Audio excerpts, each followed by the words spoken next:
prayer of intercession is so amazing because it not only helps the person you're praying for, but it can really help you in your spiritual life as well. I chose Colossians 1, 9 to 12, and I want to just go through that with you so you understand where I'm coming from. Verse 9 says, "For this reason we also, since the day we heard, do not cease to pray for you." So obviously Paul's heard something. He's heard that there's a need.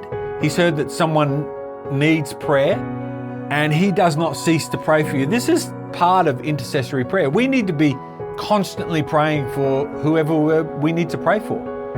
So God might bring a name to your mind, but you may have heard from your friends, whatever it may be, that someone needs prayer.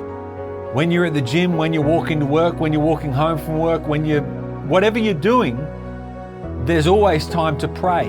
There's always time to pray for it. And Paul says this, since the day we heard, we haven't stopped praying for you. We do not cease. Imagine that. Imagine the spiritual life.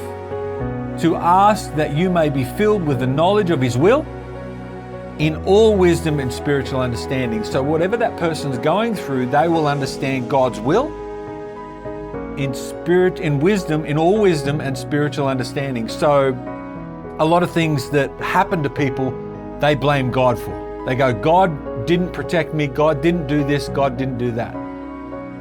We're praying for God's will, and that they will understand God's will. They'll understand why He did it spiritually.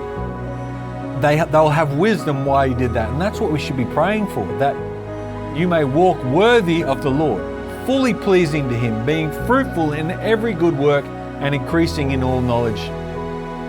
Imagine that. Knowing the will of God and then obeying Him and then being fruitful in whatever you're doing.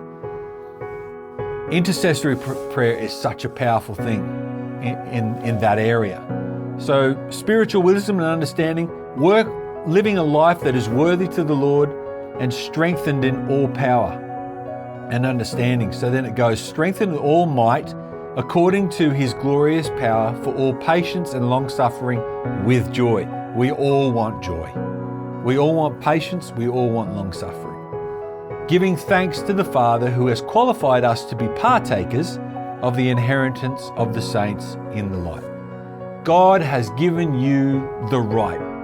God has given you the job to pray for other people and to intercede for them where they might not be spiritually strong enough to do so. This is why I chose intercessory prayer. This is why I'm so passionate about it. Start writing names down, start listening to people, and start praying through intercessory prayer. It will change your spiritual life.